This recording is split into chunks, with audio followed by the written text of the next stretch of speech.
So my son Spongebob basically outed himself as AI, not that it wasn't already apparent, by uploading this video. Cause the title is "This Spongebob episode is about Stoicism." Now, Stoicism is an interesting psychology, or whatever it's categorized as, because when AI and YouTube was new, this was one of the methods. Like 2 years ago, legit thousands of channels spawned in to preach Stoicism by using these cool AI generated visuals of statues and an AI voice, preferably someone who sounds like an old man. Just search for Stoicism Faceless YouTube channel and there are lots of tutorials for this. So basically it was a teaser for what AI would do to SpongeTube. And now we have an AI SpongeTuber talking about Stoicism in SpongeBob. Let's check it out. For a long time, I thought Stoicism was just about not reacting, staying calm, letting things go, and being unbothered when life gets messy. And for years, SpongeBob felt like the perfect example of that. I want to bash my skull in. I have never heard a more obvious ChatGPT written script than this loser. In the early seasons, he often finds real happiness simply by enjoying what's right in front of him. But these SpongeBob episodes have taught me differently. There are 2 episodes in the show that circle around Stoicism. AI is not that good at reviewing SpongeBob or actually making any points and stuff, so AI channels like SpongeTruths love using it for these deeper understanding video essays. AI loves to talk about what things really mean, and you can tell by these content farms outputs. And they teach you through 2 very different lessons. They may look similar on the surface, but if you try to live by them, they lead you to 2 very different places. The first place this idea really shows up is in one of the simplest episodes SpongeBob ever had, the paper from season 1. So my son is already tripping here by saying that this is the first time this idea showed, since, spoiler alert, if you couldn't tell by the blurred images, the 2 episodes he's talking about is the paper and pizza delivery. And pizza delivery came out the year before the paper, so this really can't be the first time Stoicism appeared. Of course, this is me nitpicking, but that's what you have to do with low-life channels like SpongeTruths, to actually show how it's just a nonsense ChatGPT written script. Like, it took 2 episodes, and we're gonna discuss these 2 episodes, it says. And then it's like, okay, it first shows in this episode, but the first episode, the second, it's not the first episode, like you have 2 episodes and I don't know bro. Shit like this actually makes me unmotivated with this SpongeBob stuff. It's so ironic that he's trying to portray SpongeBob as this soulful, deep meaning important show, while churning out soulless AI slop content about it that means nothing. The mustache, even the helicopter, none of them work because the paper is special. Well, I guess it is special since no ordinary paper could do all that. But what's important is that SpongeBob isn't measuring his enjoyment against anything else. There's no comparison or no sense that fun needs to be justified. This is just the most annoying, pretentious way of explaining the easiest fucking concept to understand. Watch Idiotbox and you will see exactly this. SpongeBob has imagination, so he can have fun pretty much all the time, while Squidward don't have imagination. It's literally spelled out in that episode, but this robot loser is trying to use the biggest words possible to make it seem like he's some genius for pointing this out. It's like he's gonna make a video where he analyzes the fact that SpongeBob is yellow, and he's gonna act like we can't use our fucking eyes and see he's yellow. Squidward, on the other hand, is the exact opposite of a stoic in this episode. After seeing SpongeBob having so much fun with a piece of paper, Squidward just can't accept that there's a new way of enjoying things. When you're a kid, you're a SpongeBob. When you're an adult, you are Squidward. Instead, he tries to justify why a piece of paper can't be that fun. I'll prove to him that paper is not fun! But of course, the more effort he puts into proving that paper can't be fun, the more irritated he becomes. Squidward is jealous of SpongeBob because SpongeBob has imagination and can enjoy stuff Squidward can't. Is this what people feel like when I glaze season 1? Like, damn, it's not that complicated. Shut up. What's interesting here is that he isn't actually mad at SpongeBob for having fun. Squidward is trying so hard to defend a belief. The belief that value has to come from refinement, taste, and things that look respectable. And the paper is none of that. Or, you could just say that he's jealous. It's like a really simple word to describe this. Squidward begs. He trades lint, rubber bands, furniture, his entire house, even the shirt off his back, all just to reclaim something he already declared worthless. What's crazy is if a real human made a video like this, minus the stoicism part, because that shit just makes me count you out immediately as AI.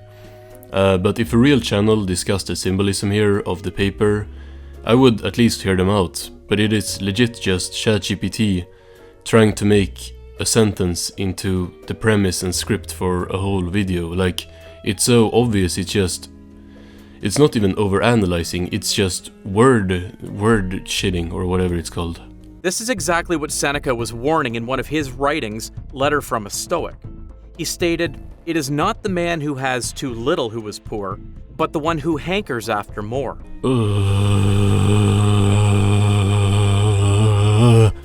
Squidward doesn't lack the paper. He only lacks the ability to enjoy anything without conditions. Saying fancy-ass sentences to try and hide the fact that you're just repeating the simple fact that Squidward lacks the imagination that Spongebob has. Meanwhile, Spongebob is now happily enjoying Squidward's possessions, wearing his shirt, while Gary casually plays the clarinet to accompany him. This is the version of stoicism most people recognize today. Shut up. Oh my days, like... Yes, shut up. Objects are neutral, situations are also neutral.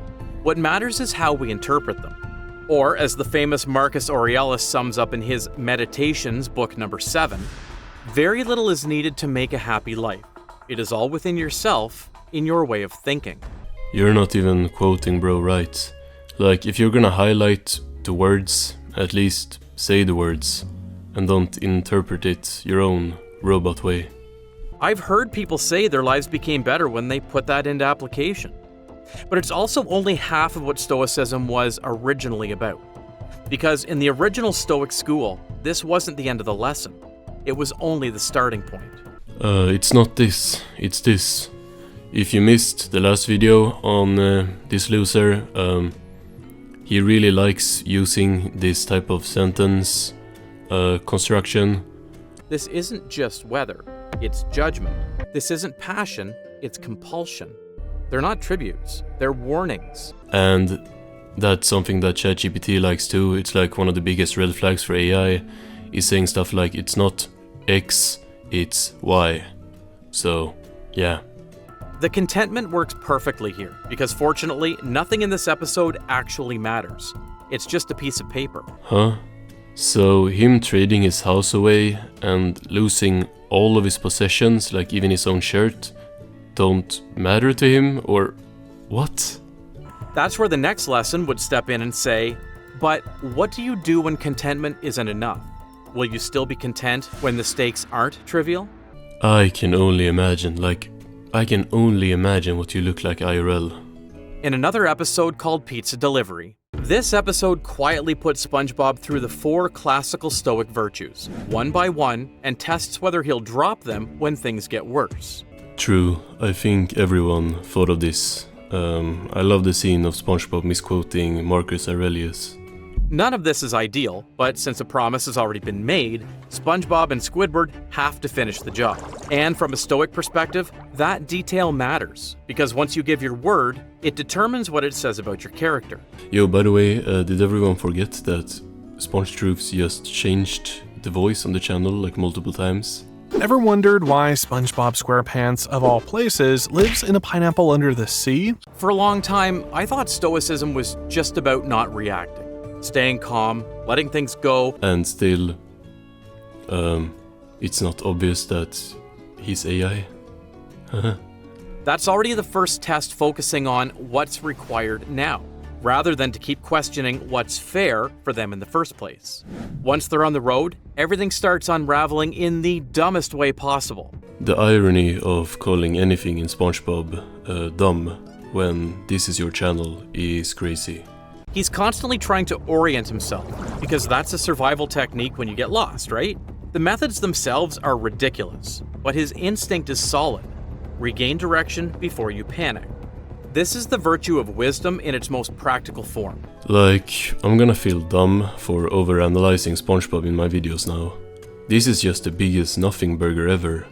At least Spongebob's tie actually appears in the show. But Spongebob still refuses. Who cares about the customer? I do! Well, I don't! That line is doing a lot of work. I know someone else who's doing a lot of work. Too much, in fact. If your whole video can be summarized by just stating the most basic information about the characters' personalities, I think you should rethink a lot of things about your life. The hardest test for these virtues, however, is hunger. By the time they've collapsed in the sand, eating coral and arguing about what pioneers used to survive on, the pizza starts becoming a real temptation. The pizza is gonna become aggressive soon as well if you don't start wrapping this up. Holy yap. Maybe we better check on it. This is one of the most accurate depictions of failed self-control the show ever did, because none of Squidward's arguments are insane. They're exactly what people tell themselves when they're tired and desperate. Yeah, when you're hungry and your dumbass coworker won't give you the pizza, you tend to be hungry. Truly deep stuff here.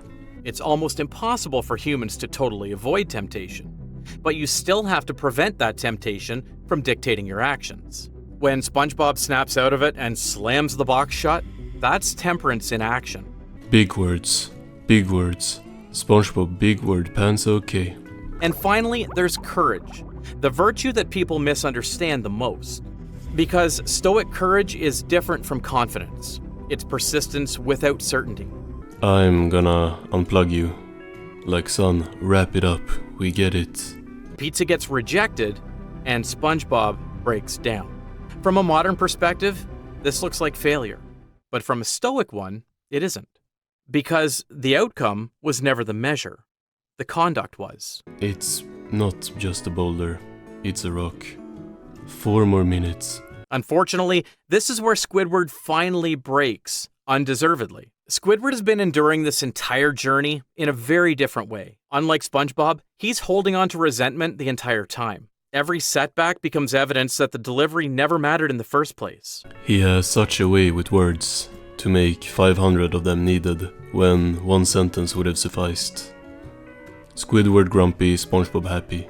From a stoic perspective, this isn't courage at all. It's catharsis. Squidward slamming the pizza into the customer's face does feel satisfying, especially after everything they went through. But it's also the moment where Squidward abandons virtue entirely and replaces it with emotion. Yeah, I'm really surprised the AI content farm would have a problem with emotions.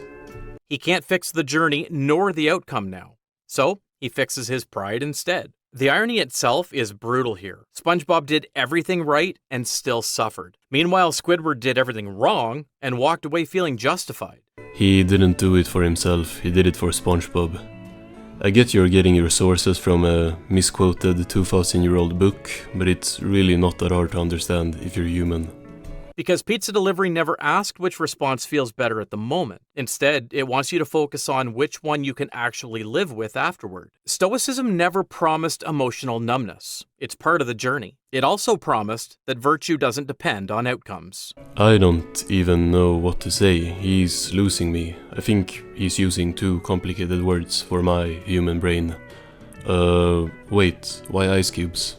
That's why the 4 virtues I mentioned before sat at the center of Stoic philosophy. It has to remain intact even when the world doesn't cooperate. I zoned out for a minute cause it stopped being about Spongebob, so my dumb human brain couldn't understand it, but yeah, he probably made some great points. It's still baffling that SpongeBob accidentally teaches us about 2 different interpretations of Stoicism, both in Season 1. Yeah. It's crazy what you can do when you write to ChatGPT to come up with some bullshit. Peace is what sometimes happens when you stop letting discomfort dictate what matters. In the paper, SpongeBob shows the version of Stoicism most people recognize today. Value isn't in objects, it's how we engage with. Nothing is inherently miserable or meaningful. How is this real? Like, this reads so much like parody. It's actually insane he's trying to present it as serious. This feels so much like that one Spongebob theory troll video, the one where like Spongebob walking past Patrick's house. If you know, you know. Pizza delivery goes a step further by showing what Stoicism was originally built for, doing better as a human. Which brings us to something I didn't expect when writing this video. Fuck you mean writing? Writing a prompt for ChatGPT, maybe? There's another character in Bikini Bottom who looks calm, unbothered, and free, but for very different reasons. In another video, I broke down Patrick's star and the strange philosophy people project onto him. Oh no, there's another one.